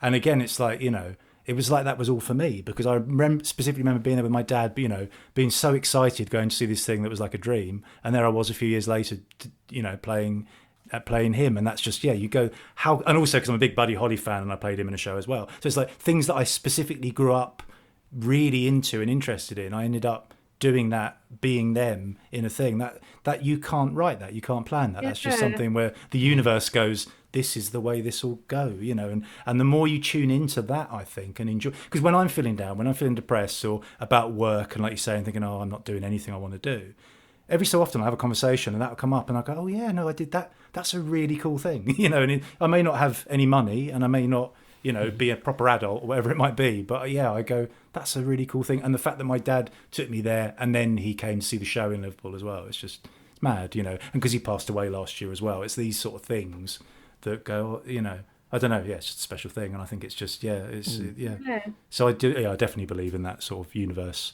thing giving you, and all of your examples of what you've been saying today, they're all like, you couldn't plan that. Yeah, they're not. They weren't. I didn't try too hard. When I tried too hard, I kept emailing agents, and not that I was. That does work for some people, but as soon as I let go of that and kind of left it to the universe, it kind of worked weirdly. You're right. It's definitely inspired me. I think there's a pressure to life, and I've definitely I felt it more having children since I've had children, and my oldest is now 7. But everything becomes about the need to kind of do things, to earn money, to kind of survive, and then that kind of creative thing I think it sort of left my brain a bit. And I think, and it's interesting actually, you talking about characters and stuff, and I think I feel like I need to go back and look at things I've written down and notes I've made about characters, because I think my dream would be to have a character that I created that I could then do as a thing, but I've always held myself back from that by going, no, I don't think it's good enough. I won't write that, or I won't. But then I think, Glyn, if my sort of, because obviously we know each other so well, we're so close. I think you sometimes disregard, because you're thinking about the thing you should do. You don't realise that you've been doing a lot of that stuff anyway. Like mostly comedy was another one of those things that we never planned to run a comedy club, and it was just literally crossing a road in Edinburgh going, and we could do that and then it became cut to meeting Paul Daniels at Mostly Comedy. Yeah, exactly. But again, someone I grew up watching, and you get people. They should never have played our club, and while it's not what we want to do, really, it's sort of an accidental thing. Even stuff like this, in interviewing people and Rory Bremner and stuff, you sort of go and when this whole COVID thing happened and we set up the Just Giving thing, there were like 74, 75 messages, like your song you said, funny enough, Glyn. 74, 75. Saying, oh, we really hope how much people love it. And you go, well, we've spent the whole time going, oh, we're doing that thing and it's stressful and we'd rather be writing our sitcom and stuff. And yet there's this thing that we do along the side that we would both disregard. Like we were talking today about like possibly like running a theatre, and I was like, well, don't forget you do run a really successful regular event. So give yourself a pep talk. That's the thing, isn't it? That's it. Or giving each other a pep talk, isn't it? I think it's because it's like, I think when you achieve something or you think I want this, I think it's like a life thing, isn't it? You go, this is what I want to do this, and once you've done it, it's like you go, okay, well, what next? It's like it's a natural human thing, I think. But I know my friend was telling me a couple of actor comedian friends I know had suddenly done very well and like really broken through, which obviously like people do at different stages, or they as in really like big TV stuff and blah blah. And they were suddenly, my friend said that she said a couple of them had said to her, well, I really why aren't I getting why can't I get an LA agent, or why can't I get a film part in LA? And you're like, how have you jumped from exactly but I can see how you could, because you've probably gone, I want this, I've done that, I've done that, and suddenly you're at a point where you're like, it wouldn't be far off the radar for maybe that person to go, I should be auditioning for Hollywood films, and then they're like, well, why am I getting Hollywood films? Their agent, and I totally get that, but it doesn't mean anything you did before that wasn't relevant. You lose perspective, don't you? Yeah. I feel like for a long time, and I corrected people quite a lot, especially relatives sometimes, or other people like friends of friends or school friends would go, it's like you're doing so well, it's great, you're going to make it one day, that kind of, you want to make it. And I always have to go, but I'm doing what I love. It's not all the time, and I'm not famous, and I'm not in LA or whatever you think of famous, and I'm not like, I haven't got my own show and whatever, but so I feel like when you say made it, I feel like I have, but to them it's like, oh well, to have made it, you need to be really famous. But obviously the percentage of people who actually, especially actors, the amount of actors there are, and like how many of us are working and how many are actually very well known, that's very unusual. So it's like but people still feel like they need to say, you haven't quite done it yet, but you will. But what my mum said to me is, well, when you're successful, and you're like, oh, so I'm not successful in any. And it's a weird thing, that, isn't it? And people assume they know what you're out for, and maybe you're enjoying, like I say, this thing, for example, is the most proactive Glyn and I together, because suddenly we're forced in a situation. We've had more sort of linked time when we can do this. This is an accidental thing that's a really, really valuable thing for us, really enjoyable. You don't get any money from it, but you're not doing it for that reason. You're just doing it as a chance to have a chat with people that my videos, like I put a little I think what did the second or third one, I put a little donation page, this like the coffee thing. You can buy someone a coffee, and I felt awful doing. I said, if anyone wants to buy me a coffee to support me, you can go on this Ko-fi thing and think. And I hated putting that. I felt really weird. But it was lovely, because then people did buy me coffees. And at the time I couldn't go out and buy a coffee, but I got some donations, and it was so lovely. Like every time I got a little, like someone's bought you a coffee, and they put a comment going, well, that made me laugh, I hope you get a latte or whatever. And so good. So nice. I saw that today. Actually, I will promote that now. That's ko-fi coffee.com/Anna Morris. So go check that out, and you can give buy her a coffee. And also, we just had a comment in the chat room, Pete Hain, great to hear how the synchronicity of life works. And that's true, isn't it? I do think it does, when you stop trying so hard, or when you just listen and you let things happen. Like I've had definitely had some moments in my life of like a coincidence, or like people being connected, like a very quick, before I go, like very quick, I'll try and make this short. This is a brilliant synchronicity story, that I did a yoga retreat in Tuscany about 3 years ago, went on my own, met all these women that were on their own, met this lovely Australian girl who I got on really well with.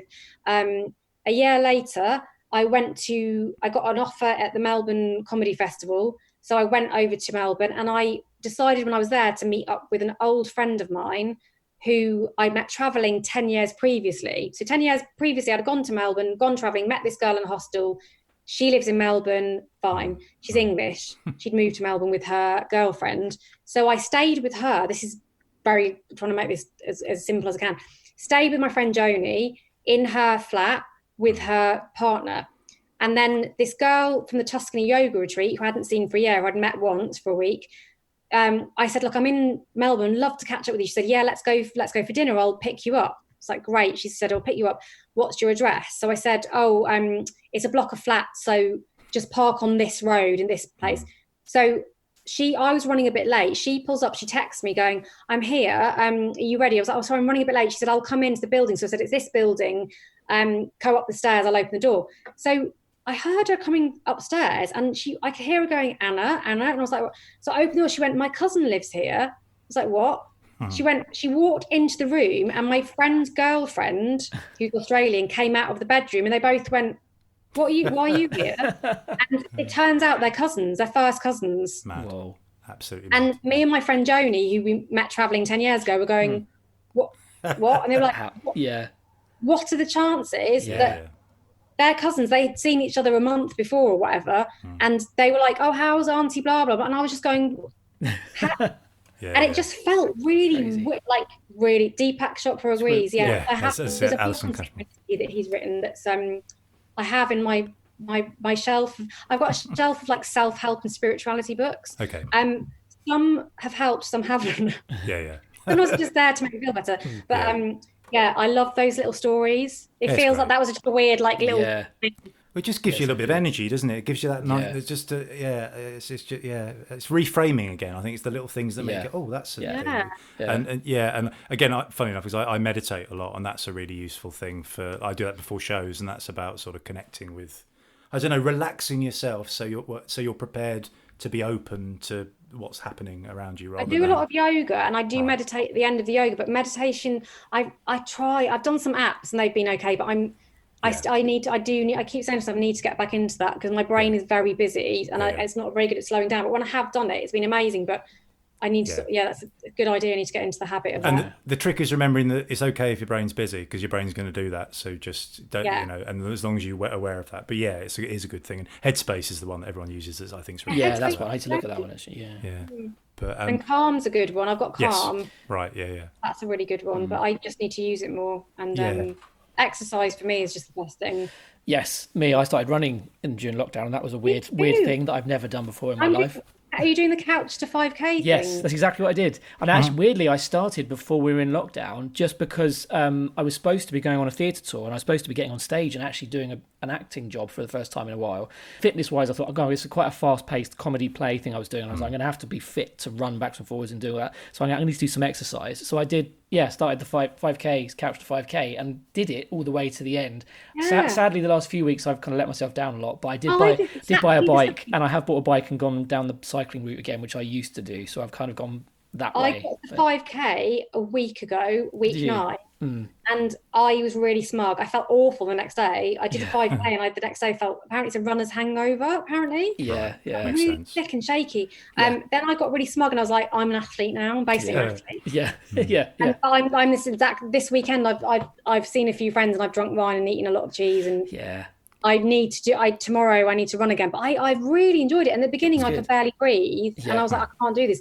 And then suddenly I was running along with Joe Wiley's voice. Did you have Joe? I was going to say, who did you have? Because I went for the guy. Oh God, what's his name? He got a really serious voice, and everything's like, "Come on, you're doing really well." He talks like that, and it's quite intense, but it's quite funny at the same time. I really enjoyed that. It was good. I must do it more. It's quite. I needed that though. I don't think I could do it without someone telling me though, because I've gone back a few times and done. I actually had to go back to week 6 about 3 weeks later because I was like, God, I need to go back a bit because I'm not. This isn't great. And then I was like, no, I have to have this. I don't think I could run without someone telling me what I'm doing. And because then you just think, because you're not telling yourself in your head, you're like, well, I'll just stop now. I need that person telling me you've only got 5 minutes left. Come on, keep going. That's almost a bit like doing this podcast. I think if we didn't have people watching, Even though we don't see them, we get the messages. It gives you that with them there. It gives you the energy to go. Let's do this properly, rather than. But the one I could run next to you and shout if that helps. We live that in the would same actually. Actually, if we do that help. next time, that would. I'm in character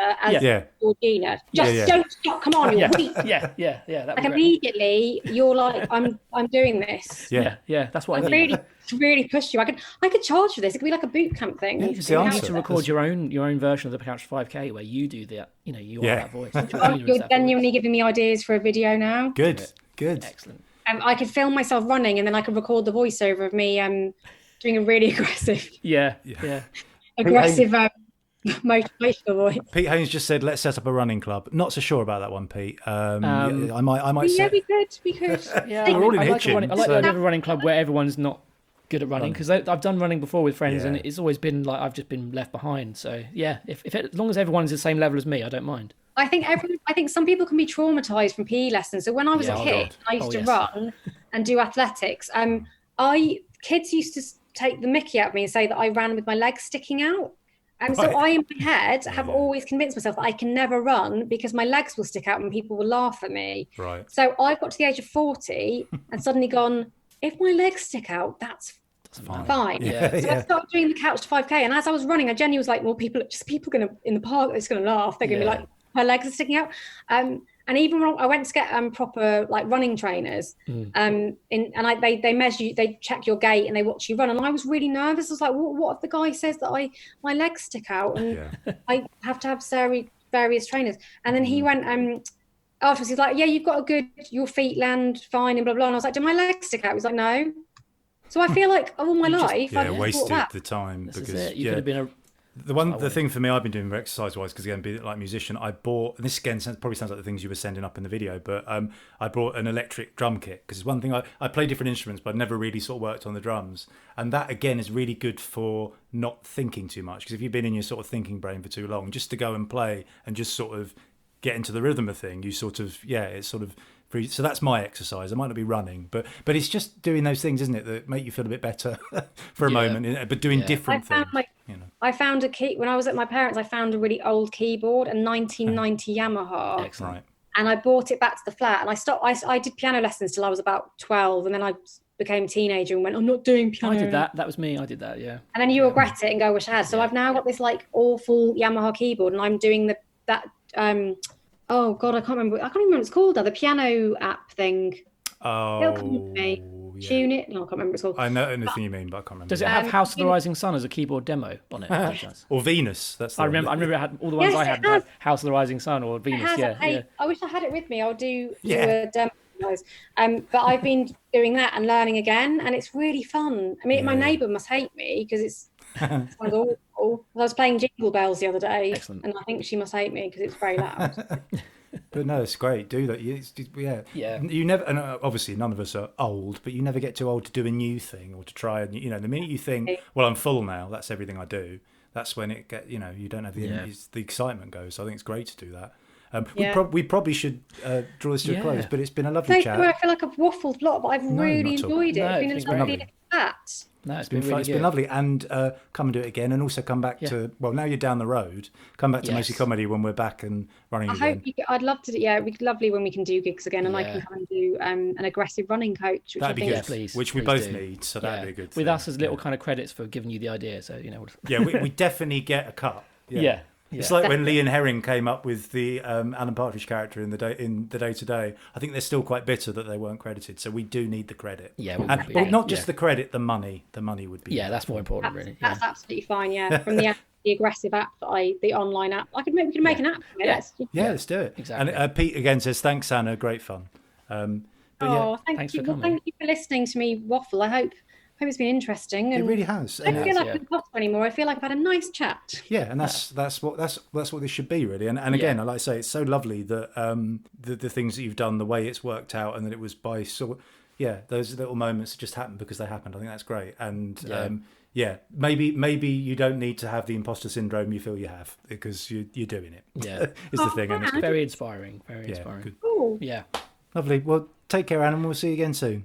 And there we have it. That was the brilliant Anna Morris. Yeah, we said lovely at the beginning. We've upgraded it to brilliant now. So brilliant, exactly. Now we've spoken to her. we can officially say she's brilliant. She's brilliant. And it's not a word I say often because it's a word that I struggle to say because I do have a weak R sometimes. You do, so when, as I said it, I hesitated. If you ever come to Mostly Comedy and I'm saying the name, introducing the act, it is probably either because it has an R in it or Glyn's not sure about the pronunciation of it. So Rory Bremner, there's a struggle there because you've got Rory and then you've got Bremner. It's my bad. Say it, Glyn. Say it. It's the trouble with, and I had this all through drama. Stop prevaricating. Say it. What, Rory Bremner? Oh God, don't make me say that. I'm really not. It's too late at night for me to even consider the R sound. Just say an R in isolation now, and I'll dub it in over them. R. There you go. Be fine. It's a bit farmery, but it's R. I know. I don't know what an R sounds like anymore. I've forgotten. It's really weird, isn't it? But it's a sound. What's it called? A word, a letter that I always struggled with. God, it's so late. Some sort of mental breakdown now. So, But I always have to work really hard at when it comes to shows and things like that. And I always have to do a lot of warm ups to get the R. And I think the less I've done live stuff, particularly the last few months, we haven't done anything. You've where I've had to, barely said R at all. Exactly. Months, I've just avoided the letter R altogether. You've just been doing vowel sounds. Yeah. My kids have got no R's in their names purposely. So was that really an intentional thing? No, it should be. No, I actually just thought it just now, but it should have been, shouldn't it? I'm just trying to think if they have anywhere else actually. Yeah, there's a Peter in there which has got an R sound in it, but it's not a Robert or a Richard or a Oh God! Move on. Yeah, you just need to find a reason to sort of press your top lip as you're saying it. Just put your finger on it. Yeah, and just you'll be fine. Well, funny enough, it's a bit like I think we said something about this in the interview. The things you're sort of paranoid about that but I don't know what mine is like that. I used to have a real problem saying the word croissant. Did you? in that I overthink how it's supposed to be said, and as a result, and it's the R. I panic. So I don't even want to say it again. But do you not think for me that word is a bit like it's like a similar pastry based thing. It's like a pain au chocolat. It's like do you know like the rhythm to that one? What the ha? But it's almost like, racist. I'm not confident saying that out loud in public if I ever have to ask one because you go, how French do I have to sound to make this sound right? Can I say I want a pain au chocolat or it's like I can't say that because but you kind of go in a really authentic French accent. Yeah, I have to like really French it up to make it sound like something that's like I want a pain au chocolat. I can't even do it with a French accent, but it's a weird. It's one of those I lose confidence a bit, and I find that with croissant as well because I lose confidence in croissant. Croissant. I want a croissant. And French it up means something else actually. But true. But I like the idea of when you have to ask for one. There's occasions when you have to ask for a pain au chocolat. Well, I've got to. Those occasions. Well, someone's got to ask for it. I don't know. Yeah.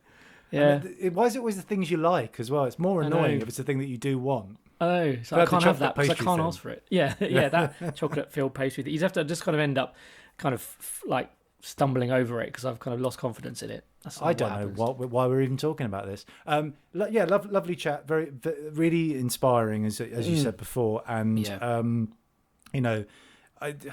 when someone is nice and good things have happened to them, it gives you a bit of positivity, doesn't it? He goes, it does. There's something right in the world when someone... And a bit of hope as well, because I think, that we talked about what you always kind of think of as what you've achieved and what you haven't achieved and all those sort of things, but it does give you a hope that there's other things out there and things can happen, and that's why I say it was an inspiring chat. But, and there's a lot to be said for the things that happen when you're not trying, like we said, mostly comedy is a case in point because it was never if we tried to set up something like that, it would never have had that sort of. I mean, obviously we did try because it tried a little bit. No, but you know what I mean, like sort of. You're right. It just you would never have been able to plan it the way it worked, and to have people like Harry Hill or whatever it might be, it's crazy.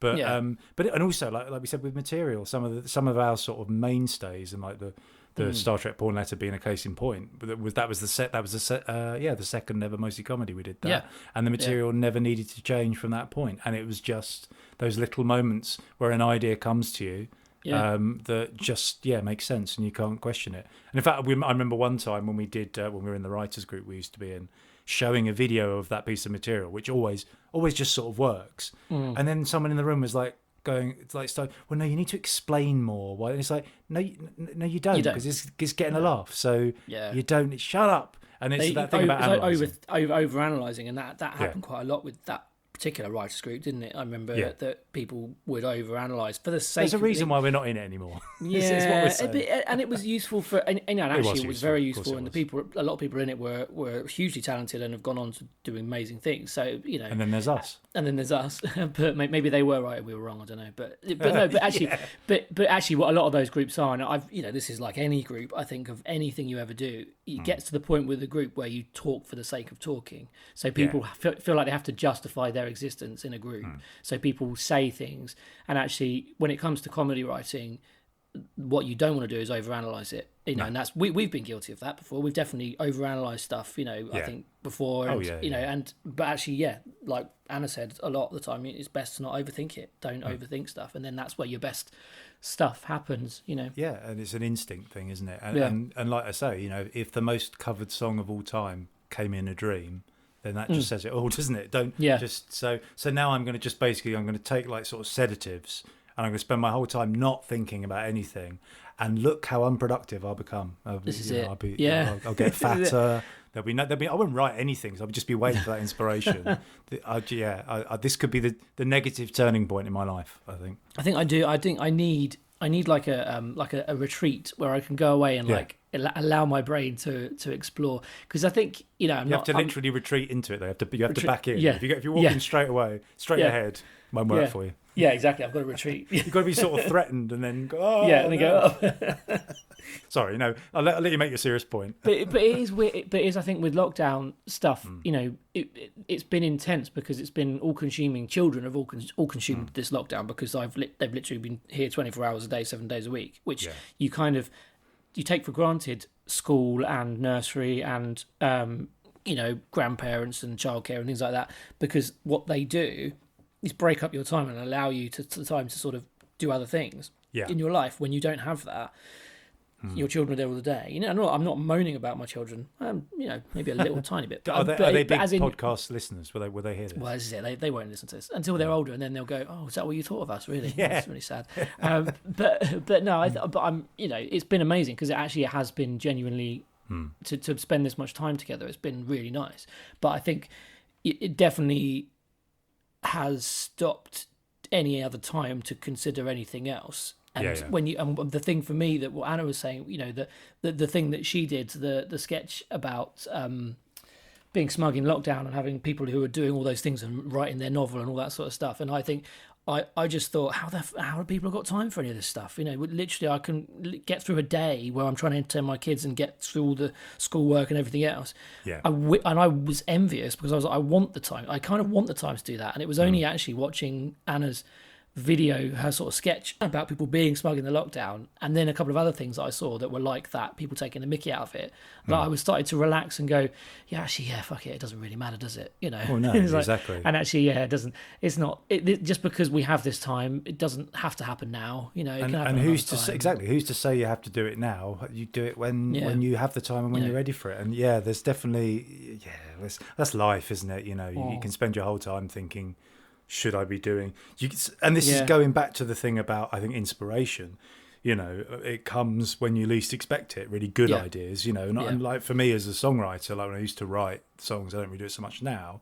But the things that just came in a moment were really inspiring ones. If I sat down and go, right, today I'm going to write a song, I probably wouldn't, or it wouldn't be a very good song. So it's so there's.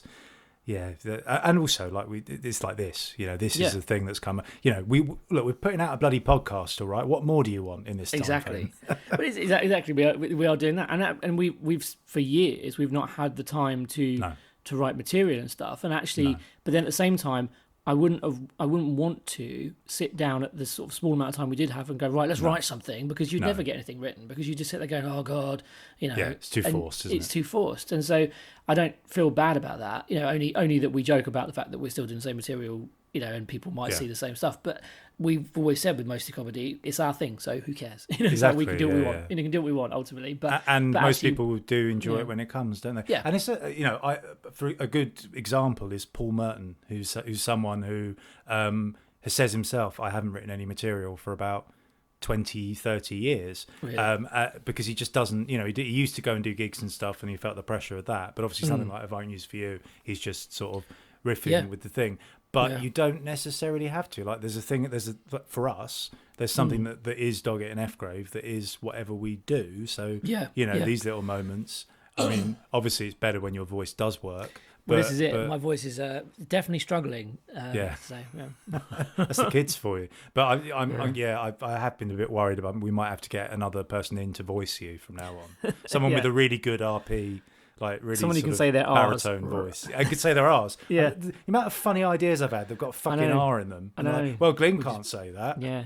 Cut that. Yeah. Yeah, it's like working with fucking Jonathan Ross, for God's sake, who ironically has an R in his surname at the beginning. Is a real problem, isn't it? And but I guess embrace it, Glyn. Embrace your weak R's, but be very careful how you say that, because it does. And again, if you turn on that moment, it's like, what am I listening to? Yeah, what is embrace your weak arse? But again, if you've got to this point in the podcast, then good on you, and you deserve a fucking listening. medal, I would say. Yeah. But thank you for listening. And if you've enjoyed it, there are plenty more interviews with all kinds of people: Rory Bremner, Bobby Davro, Phil Jupiters, Paul Daniels. Love it. Kate Robbins. Yes, that was a good one. That was like ages ago now. Yeah, I know.